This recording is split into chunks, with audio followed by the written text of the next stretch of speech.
Happy နဲ့အတူထိုင်းစကားလေ့လာကြရအောင်နော်ဒီနေ့နေ့စဉ်နေ့တိုင်းအသုံးများသောစကားလုံးတွေကိုလေ့လာမှတ်သားကြမယ်နော်မင်္ဂလာပါ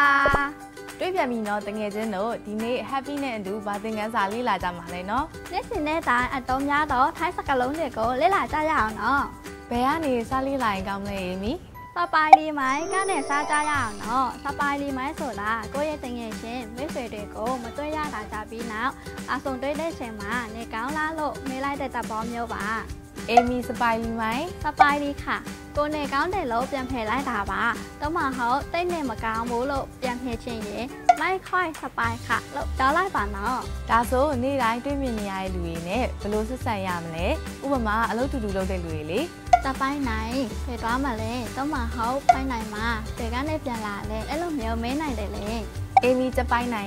ไปกินข้าวค่ะทำมินว่าซ้ำเหรออาเต้ไปป่าเนาะแม่ไปไหนมาเมย์ไปทำงานมาค่ะအိမ်ပြန်တော့မယ်ပြန်ပြီကိုထိုင်းလို့ဘယ်လိုပြောရလဲတငယ်ချင်းတွေနဲ့ပြောမယ်ဆိုရင်ဘိုင်ဘိုင်တော့မှဟုတ်แล้วเจอกันใหม่နောက်မှတွေ့မယ်နော်လို့ပြောနိုင်ပါတယ်တော့လူကြီးတွေနဲ့ပြောမယ်ဆိုရင်สวัสดีလို့ပြောရမှာနော်တခြားအသုံးများတဲ့စကားလုံးတွေဘာရှိသေးလဲရှိတယ်လေဥပမာအားဖြင့်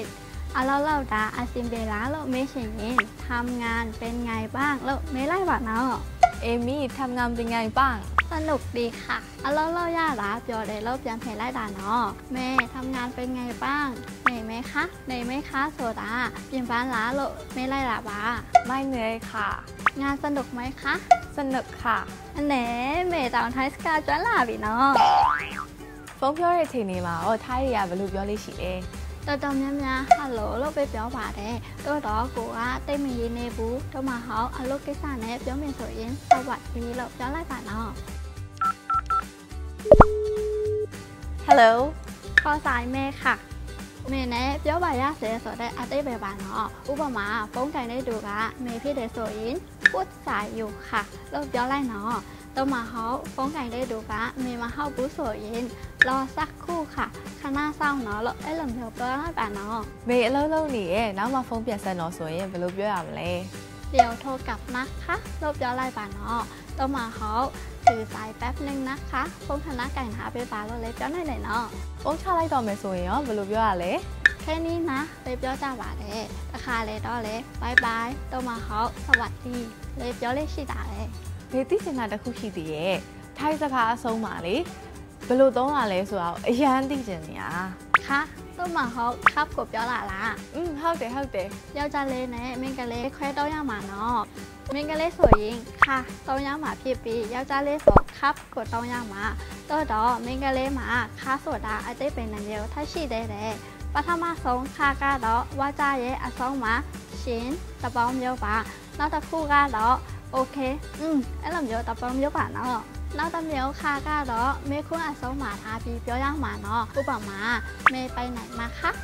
မေไปทำงานมาค่ะไปเที่ยวด้วยกันไหมคะไปค่ะวันนี้กินอะไรมาคะกินก๋วยเตี๋ยวมาค่ะราคาเท่าไหร่คะ50 บาทค่ะเย้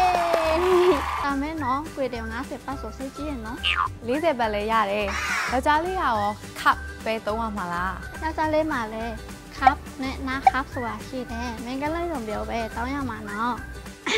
ไปทานข้าวกันไหมครับราคาเท่าไหร่ครับเจอกันอีกนะครับဒီနေ့ဝါကြအဆုံးလေးတော်တော်များများပြောပြီးသွားပြီနော်ဟုတ်တယ်ခဏနားထောင်ပြီးပြောချင်းရင်မခက်ပါဘူးပဲတတ်လိုက်မယ်လဲလဲပါနော်တငယ်ချင်းတို့ကလည်းကိုတငယ်ချင်းနေနဲ့ခဏလေ့ကျင့်ဖို့မမေ့ကြနဲ့အောင်နော်ဒီနေ့တော့ happy ကိုပြန်လိုက်အောင်မယ်สวัสดีค่ะ